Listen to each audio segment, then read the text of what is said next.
Hello, welcome to the Accountable Love Podcast, where love means being accountable. My name is Aziz, and today we're going to discuss watch who's in your ear. Watch who's in your ear. When you build your friendships, when you have your romantic partners, when you even decide to have children, they are all at some point in your life going to be advisors. So you got to make sure that you can trust them blindly. You got to make sure you can trust them to be in your best interest. That's why we say, when dealing with accountable and healthy relationships, you must watch who's in your ear. You must build these connections based on their ability to give you advice, give you sound advice, and fully understand you so they can advise you the best way they can to benefit your circumstance. But watch who's in your ear. Don't let outside factors destroy the relationships within. All right, enjoy.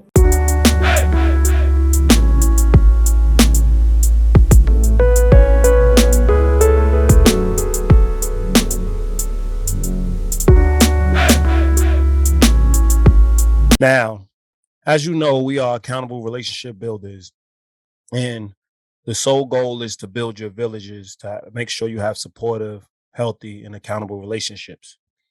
And when we have sessions, our goal is to not only build the person and build your principles and your core values, but it's also about building your village and making sure that you have connecting principles and core values around you. You have people that are working on one accord, working towards the same goals, things of that nature.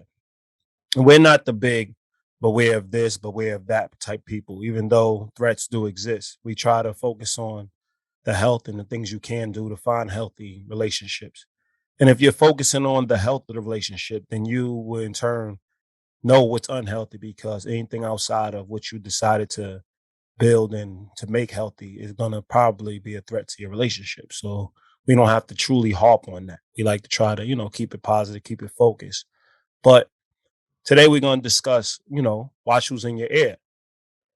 Because when you decide to start a partnership with a friend or a romantic partner, the purpose of starting these relationships is built around understanding that they're going to possibly be our closest advisors. They're going to be the people we trust blindly. They're going to be the people that's giving us information we might not have or reinforcing information we do have.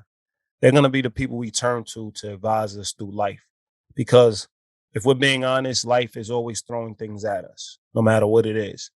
And sometimes we can get caught in our emotions. Sometimes we get caught in the moment. Sometimes we make bad decisions. We need people in our lives to get us back on track, to keep us focused. So the sole purpose of watching watching the people who's in your ear is because we got to trust the people around us blindly. We can't second guess them 24/7. That just is overkill. It's counterproductive. And we want to keep moving forward as a unit. So we have to be able to trust them blindly based on who they are and who they're showing to be.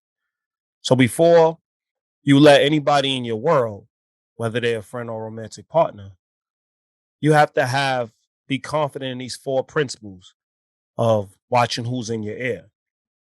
You have to first believe that they're going to be in your best interest. You always want people around you that's going to be in your best interest. They have to see the destination. You want people that have the same focus as you when it comes to the relationship. What is your goals? What are the things y'all want to accomplish as a unit? Making sure that they're not left behind, making sure that y'all see each other flourishing in the roles y'all chose to, you know, have in each other's lives. Which brings us to our next one. They have to understand their role, and you have to understand your role in their life. It's important to identify roles. We do not serve the same purpose in everybody's life, but there's a reason why this person is getting the title of friend or this person's getting the title of romantic partner. It's because we believe that they're going to enhance our lives in some form of area or some form of fashion. So we have to identify where they benefit us and where we benefit them, so we can actually see why we're in each other's lives. And, you keep the main focus the main focus. And the last one is, do we enjoy building? Everybody around us must enjoy the process of building. They can't be focused on individual gain all the time. They can't be focused on identity all the time. Are they ready to actually build on something greater than themselves, which is any relationship? Any relationship has to have people who are willing to put in and willing to give their life to make sure they maintain the strength and the health and the accountability within the relationship. So those are the four components you need to have. And let's sit here and break down each component one by one. So we're clear on how to achieve and accomplish and how to maintain these four principles. So let's first start with making sure that somebody's in your best interest. Now, when you have an advisor, which is one of your friends or, which are your friends in your circle in your village, you want people that are in your best interest, meaning that they studied you, they understand what you want to accomplish individually, what they want to accomplish as a group. They understand who you are, your core values, the things not to cross your boundaries, your pet peeves, things of that nature. And they're advising you based on where you want to go, based on the things you want to accomplish.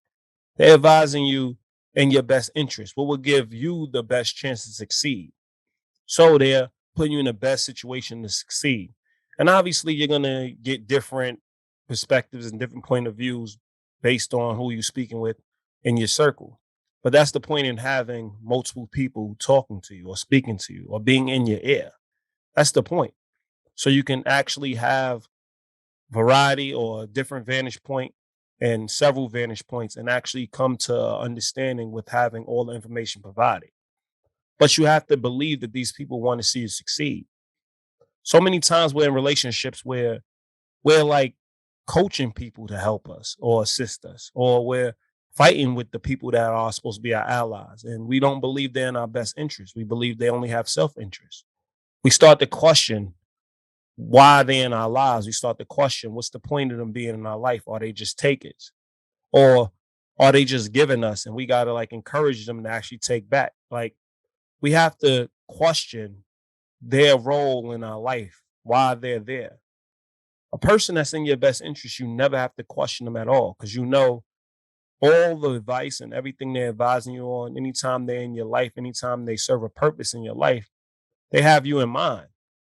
And when you ask them questions and when you're trying to get to a bottom line or achieve something, they know how to get there based on what you want, based on the things you want to accomplish, based on your moral fiber, based on, your boundaries, based on how far you're willing to go. They may go further or may be more open to certain things than you are.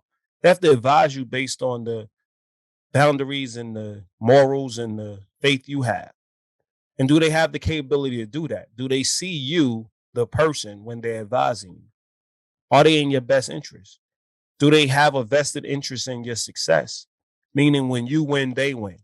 They always feel like they're a part of your successes, as well as a part of your pain. They're able to advise you or work through your pain with you. Now, they're not sympathetic because they don't want you to maintain and stay in that pain. They're going to be empathetic because they want to understand you enough to get you out of the painful experience and get you back on track in a better environment and a more happier state, more joyful state. So their goal is to see where you're coming from, empathy wise, put themselves in your shoes, but still have the capacity to assist you through it. So they're there no matter what. They're there through the good times, they're there through the bad times. But the whole point is to get the best out of you, to challenge you when they need to challenge you, to encourage you when they need to encourage you, and to celebrate you when they need to celebrate you. They understand what it means to be in your best interest because when it's your issue or your problem, they keep you in mind. They don't look at what they would do, where they would come from. I mean, they may pull from their experiences or what they would do, but just to give you an extra understanding of the options out there. But the intention is always to be in your best interest and to see you flourish. They're not jealous. They don't have underlying issues. They don't want to sabotage you. They're not competing with you. They understand that y'all on the same team. And when each person wins, they win together. So the first thing you want and the first principle you want to be confident about before you let anybody in your world is, does this person have the capacity to be in my best interest for the rest of my life? Are they going to try to bring the best out of me? And a lot of people think best interest is not calling you out, not challenging you, sometimes not having to embarrass you when you need to get checked right in front of people. No, they're going to be in your best interest. They're going to do what they feel is best to bring the best out of you. So if that means challenging you, that means pushing you, that means pulling you up, anything they have to do to get you to be your best because they understand what it takes to be your best. They understand where you want to go, who you are, and the capacity you have to endure, trials and tribulations. So think about this. Best interest means they want the best out of you. They don't want you average. They don't want you mediocre. They want you at your best on a consistent basis. When they know that you can be at your best consistently, then you become more consistently at your best. So therefore, the relationship flourishes as a whole. So they understand that they're not just doing it for them. I mean, for you, they're doing it for them as well. Because when you're at your best, they're at their best. And you're reciprocating. So just think about it. That's one of the 4 components you need to be confident about before you let somebody in your world. The next one we're going to discuss is, do they see the same destination? Now, this takes being on the same page as a relationship. We all have individual goals. We all have things we want to accomplish. But when we join relationships, should those accomplishments supersede or take away from our relationships? Should they supersede the goal of being in each other's lives and maintaining and building the village?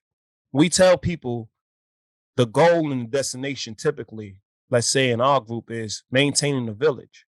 That means putting in. That means when you need and I have, I give. When I need and you have, you give. That means we're always putting ourselves in a position to succeed as a unit, as a group. We never put the individual above the group, meaning we know that the individual is taken care of if the group is flourishing, but not necessarily the group is flourishing when the individual is taken care of. So we have to always weigh out what's going to personally benefit us, what's going to really hurt the relationship. Keep the goal the goal. If the goal is to maintain and build the relationship, then you might have to turn down some personal things or some personal gains to actually make sure that the whole relationship flourishes. Because let's be honest, we live in a world or we live in a society that people are always trying to pull you in a direction and telling you that, you need to take less time from your friends and your family and things of that nature and focus on your career and focus on your goals and focus on your individual accolades. But who's there to celebrate with you? Who's there to see you flourish? Who's there to spend time with you? How valuable is your time on earth? Do you want to spend your time isolated, alone, and just chasing the success of this money or success of these accolades without your group, without your team? Remember, when we decide to join a village, there's other people involved. There's other people's emotions, feelings, experiences. There's time that these people want with us while we're on earth. We want to have them fully involved in everything we show up for.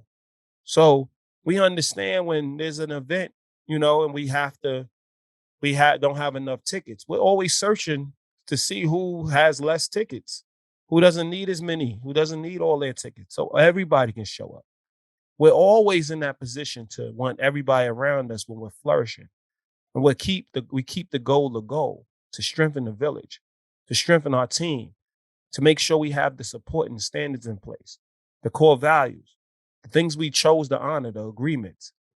The goal needs to be the goal. And not many people have the capacity to stay focused on what the goal is. Friendship, what the goal is, having a romantic partnership, what the goal is, being a parent. Those things, when we make decisions, those is lifetime decisions. They're not just decisions we should make on the fly, decisions we should make when we're at our best and when we're enjoying the person's company. We have to see them as a whole. We have to have a clear understanding of what they go through, the things they endure, the things they deal with, their past pains and traumas, their future gains, the things that they want out of life. How can we assure each other in the present? And how can we create joyful experiences in the present? When you're thinking for a group or you're thinking for a whole, or you have a collective mindset, then yes, you're going to have to now decide whether you want to maintain this individuality and does your individual approach supersede the collective approach. But when we're saying we want to spend time with other people, we're done being teenagers figuring out what we want. Now we understand that we embrace responsibility for other people. So now we're saying we want the title of friendship. We want someone to be responsible for us, and we want to be responsible for them. We want to be responsible for their joy. We want to share in their joy. We want to be responsible for their pain. We want to, get them out of their pain. We want to nurse their wounds. We want to keep them on track. If a person falls off the wagon, or a person starts to have, sabotaging behaviors, or they start having other toxic relationships, we want to be there to challenge them to improve, to get better. The focus needs to be the focus. If you hurt the group, you take from the group, you have a setback where you're depressed or sad, you understand that you're not showing up at your best for the group. If you're not going to be motivated for yourself, be motivated for your team. Keep the goal a goal. Watch who's around you. You have to watch who's in your ear. You got to watch who's around you. There are going to be people that come across, oh, y'all clones, y'all run in the same circle. Y'all can't go anywhere without each other. You have to have each other. And it's not a have to. You have to understand. You have understanding that there's a difference between codependency and being interconnected. Do you want to be interconnected? Because a lot of people don't have it, and a lot of people haven't experienced it. And a lot of people are just figuring out who they are. Nonetheless, now looking at who they are as a unit.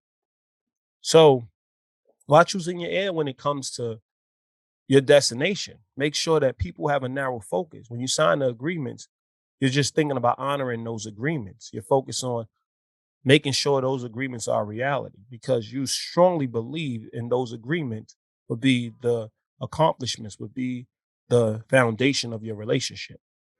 So you always got to keep your eye on the destination. Watch who's in your ear. So that's the second one. Keep a village, build a village, and make sure everybody's working on one accord and understand the destination of whatever relationship you decide to be in and whatever title you have. The next one is we need to understand their roles and the roles they have in our life and the roles we have in their life. This is important because when you have random people in your ear, because you're going to run into strangers, coworkers, people that question you. And if you are a celebrity or things of that nature, you have a high standard in your company, you're going to run into press, you're going to run into media, you're going to run into people who question the very fabric of your life. They're going to judge every last move you make without fully understanding the scope of who you are as an individual. Yes, we all have moments in the dark. We all have bad things that we have done.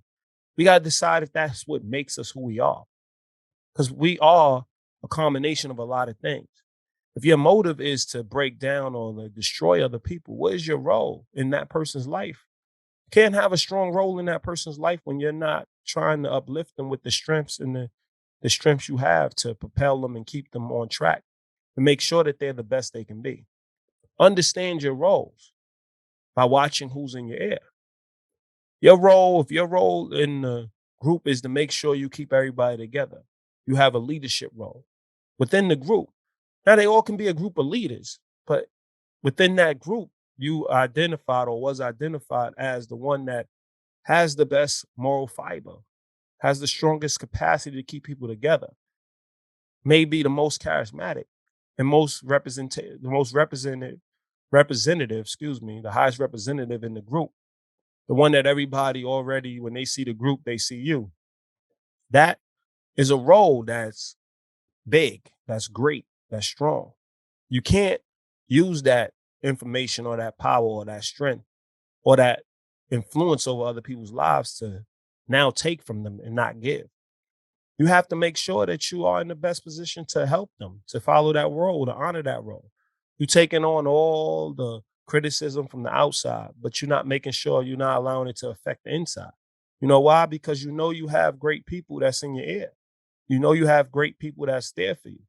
So you just establish that role as the leader. You call them out, you stay consistent, you make sure that you have the hard discussions when you need to have the hard discussions. You know that that's your job. You may be the nurturer. You may be the person that's always nurturing everybody. Always, you're more in touch with how people may feel, how they're taking in stuff, things of that nature. And it could be overwhelming at times. But you know that role is your strength. You know that you flourish in it. This is the role you decided to join and to have.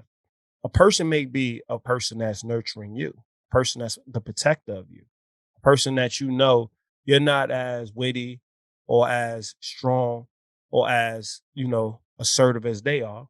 So you take a step back in areas because you know that they're there to support you. You have that support. Everybody's always telling people to step up in places that they really don't want to step up or don't have the capacity to step up. That's why you have other people in your life, because that person will step up where you're not stepping up.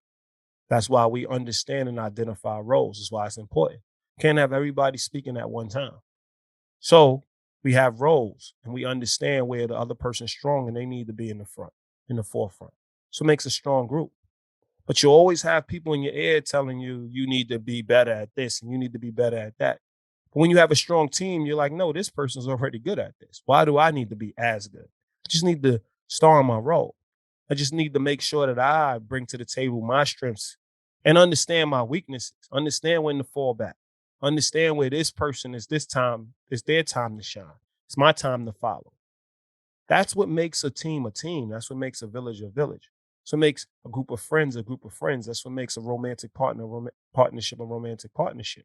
We can't be clashing and battling each other for each other's roles. We have to understand each other's roles. We have to really understand what each other brings to the table.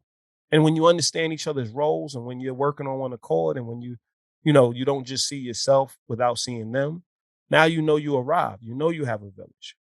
So you have to fully identify the roles, or people are going to pick you apart. It's going to be divide and conquer because other people are going to be in your ear. You're going to allow other people in your ear, feeding the side of you that's jealous and envious and, you know, and unfulfilled. You're going to have those people when you actually chose the people that's actually in your life and in your best interest. When you were at your best, when you were thinking clear, when you understood clear guidelines to how y'all was going to build something, when you was dreaming, not when you was beat down, not when you was questioning, not when you was in question or wondering. No, it was when you knew you arrived, when you knew this was the person you wanted in your life, when you knew that you wanted to spend the rest of your life with this person, when you knew this person was going to be a great friend. You knew. There wasn't no question. And over time, you start questioning it. Why? Because you lost track of the reason they're in your life. You lost track of their role. You started seeing the bad things that they may have done or the shortcomings over all the things and all the successes and all the strengths they have. Don't lose focus of the role. It's important to have clear, defined roles within each of your relationships. Remember, it takes a little bit of time to really sit down and have these deep discussions about the roles we play and the roles we think we play and the roles we want and come into agreements on those roles and knowing when we misstep. That's why we apologize, because you know you overstepped when you have clear, defined roles. But you're not going to know you overstepped if you don't have clear, defined roles and everything is just willy-nilly. So I just want y'all to think about it. Have clear, defined roles, or don't let somebody in your life without a clear, defined role. Because if you're overlapping in roles, then you're going to have an issue with one of your friends you already had in your life. If you add a friend that gives them the same or provides that same role. So just think about it. Define your roles. And the last principle of letting somebody in your world and not letting people in your ear is, do they enjoy building with you? Do we all enjoy building together? Togetherness is the key. If you are still trying to just identify yourself and have just self-interest, you're not ready to be in a group. You're not ready to be a part of a village, a part of something. You're just ready to visit and leave. You're not ready to dedicate. You're not ready to devote. Togetherness is about devotion. A lot of people sit here and say it's about sacrifice. It's about, compromise. And we always say when you sacrifice or you compromise, the mentality is losing something. It sounds nice. It sounds cute. But when you think about it, who would be the people that will want this sacrifice and compromise? The people that are obviously doing all the harm to the relationship and they still want something in return. They still want you to understand that it takes a sacrifice. We're saying, no, you come to agreements. You're not really sacrificing. You have a clear understanding that you may not get everything you want, but you're going to get everything you need in a relationship. And that's what the agreement is about. The agreement is about consciously seeing what you need over what you just desire and want. And understand that a part of those agreements will fulfill some of them desires and wants. But it's not your driving force. It's focused on a chain of command. What you need first, what you want second, what you desire third. Because desire is just, you see it quick in the moment. You don't even know if you want it yet. Because it's just appeal to the lust in you. Just appeal to the something instantaneous. A want is something you really thought about and you really don't need it to survive. You don't need it to live, but you thought about it. You thought about whether you want it or not. And now you're making a conscious decision on, do I get it? But it can't offset your need. You can't get this if you are going to go bankrupt for it, or it's going to affect your financial needs, or it's going to hurt your relationship. It's going to be a person you add to your life that's going to take away from your life. That's going to take away from the connection you have with the people that's already in your life. You could want to be friends, but you could see how that friendship doesn't connect with the other friends you have. It's going to cause conflict and turmoil. And you can't pick people based on the fact that they connect with your other friends. Whether they connect with you or not, that's the way you could have thought when you were singular. But once you invested time in other people, you have to really think how it all fits as a puzzle. You have to start thinking of the whole, not just the individual. And that's togetherness. Togetherness is the process and the mentality of thinking of yourself as not just a single entity, but as a piece to a whole. And you built your whole. When you had that yearning and that missing piece, and the people that were strong where you are weak, and the people that were able to see where you couldn't see, you had that yearning to have more information, to have more knowledge, to have more of understanding, to share life with somebody, to build a connection with people. And now when you have those people in your life, don't take them for granted because you want to move how you want to move when you want to move it based on how another person's making you feel, based on a connection you may have made.